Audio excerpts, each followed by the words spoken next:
সোমবার স্থানীয় সময় বিকেলে কলকাতার কলেজ স্ট্রিট থেকে ধর্মতলার মার্কিন তথ্যকেন্দ্র পর্যন্ত মিছিল করে ভেনেজুয়েলায় আগ্রাসনের প্রতিবাদ জানিয়েছে বামপন্থী রাজনৈতিক দলগুলো।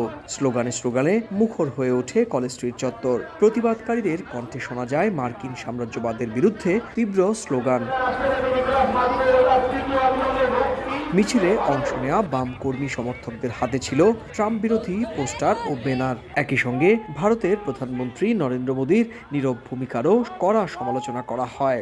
ব্যানার ফেস্টুনে ভেনেজুয়েলার প্রেসিডেন্ট নিকোলাস মাদুরোকে তুলে নিয়ে যাওয়ার ঘটনার প্রতিবাদ ফুটে ওঠে স্পষ্টভাবে।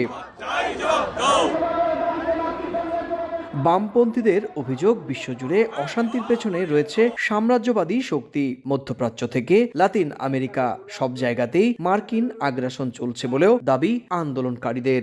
সারা পৃথিবী জুড়েই প্রবল বিক্ষোভ চলছে।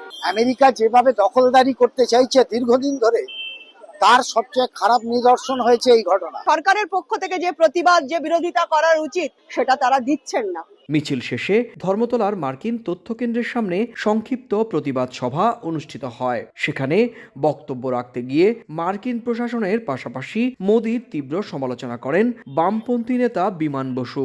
সাম্রাজ্যবাদী যে লুটেরা বাহিনী, তাদের যে দেশেই এই কাজ হোক না কেন, তারা যে দেশেই এই কাজ করুক না কেন, ভারতের বামপন্থী দলগুলো, পশ্চিমবাংলা বামপন্থী দলগুলো তার বিরোধী।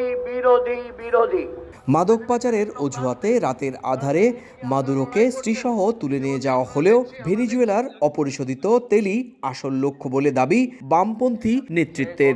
বিশ্বের জনমতের সমর্থনে সুব্রত আচার্য, সময় সংবাদ, ভারত।